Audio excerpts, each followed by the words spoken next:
شكرا سيد رئيس البلدية بارك الله فيك. Mesdames et messieurs, rebonjour. Nous revoilà ce matin, ou nous voilà ce matin, ensemble, en séance inaugurale pour du 31e congrès de l'Ordre des experts comptables qui a pour thème, comme vous le savez, le développement économique, 2 points, modèle et gouvernance de la décentralisation.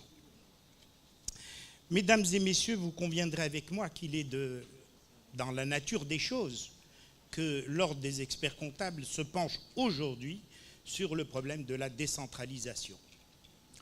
Car qui d'autre que l'expert comptable est à même d'évaluer, d'apprécier, d'auditer, de certifier les politiques de décentralisation, tant au niveau de leurs besoins que au niveau de leur impact budgétaire, financier et social.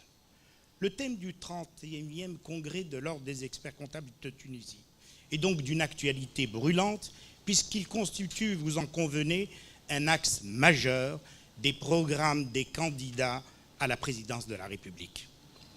La séance plénière inaugurale de ce matin va avoir pour premier objectif celui de planter le décor et celui de poser, parce que c'est le moment, quelques questions essentielles nécessaires pour le déroulé de la suite de nos séances. La décentralisation, faut-il le rappeler, est un vrai serpent de mer qui, tous les 5 ou 10 ans, est remis sur la table.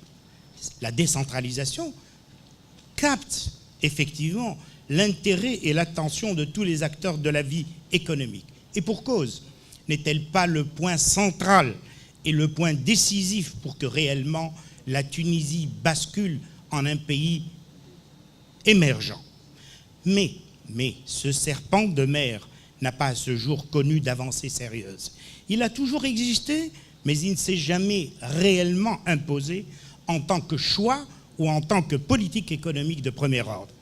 La révolution de 2011 l'a consacré comme priorité des priorités.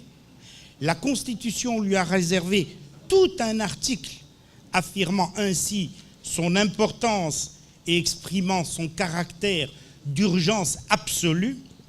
Bref, un point qui ne se négocie plus aujourd'hui, mais cette priorité des priorités ne doit pas nous conduire à faire de la décentralisation pour la décentralisation. Une politique de décentralisation se doit d'être réfléchie, elle doit être l'objet de discussions et d'échanges sérieux avec et entre intervenants locaux de toutes catégories. J'en citerai le personnel politique de la région, les fonctionnaires locaux, les syndicalistes, les opérateurs économiques, les intellectuels, les écologistes de la région, etc. Car ceci constitue pour moi les vrais sachants à même d'apprécier les sujets qui sont au cœur de la vie quotidienne de leurs concitoyens. Mais avant peut-être de s'enfoncer ou de plonger dans des questions aussi complexes et sensibles, on en verra beaucoup tout à l'heure, tels que le cadre constitutionnel adéquat, le système fiscal approprié, les types d'élections locales envisageables et les systèmes spécifiques d'encouragement à l'investissement dans la région, la réflexion sur ce que doivent être les priorités en termes d'investissement dans les principales rubriques, la santé, l'infrastructure de base, l'éducation, l'écologie, les télécoms, l'assainissement et la propreté des villes. 2 écueils ou 2 travers doivent être évités pour la réussite d'une politique de décentralisation.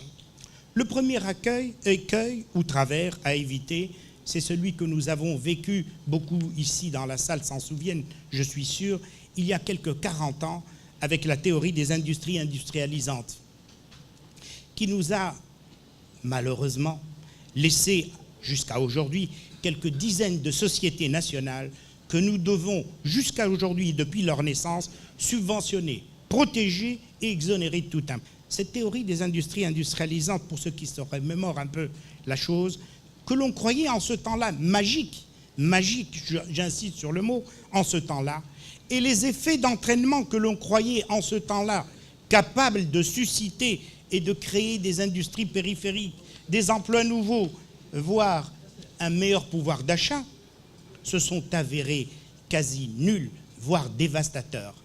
Et en l'espèce, je citerai le cas malheureux de l'Algérie qui en souffre jusqu'à aujourd'hui. et dans une moindre proportion ou mesure la Tunisie. Le deuxième écueil que l'on doit aussi éviter, voire bannir, c'est ce que les Français appellent le millefeuille administratif et organisationnel du pays. La France, vous le savez, a été la championne pour créer une foule de structures qui n'ont fait que compliquer et retarder toute décision ou action de décentralisation.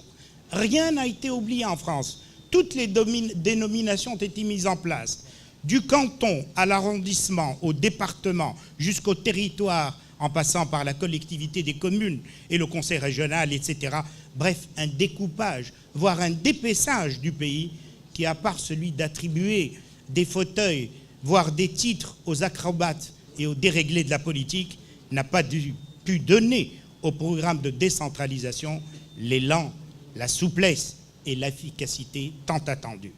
Ces deux écueils, mesdames et messieurs, me paraissent cruciaux. Ils doivent être gardés dans l'esprit de tout un chacun.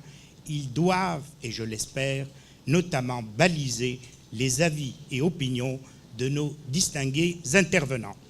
Et notre premier intervenant, mesdames et messieurs, si vous permettez, sera le président de l'Ordre des experts comptables, si Nabil Abdel Latif, à qui je cède tout de suite la parole.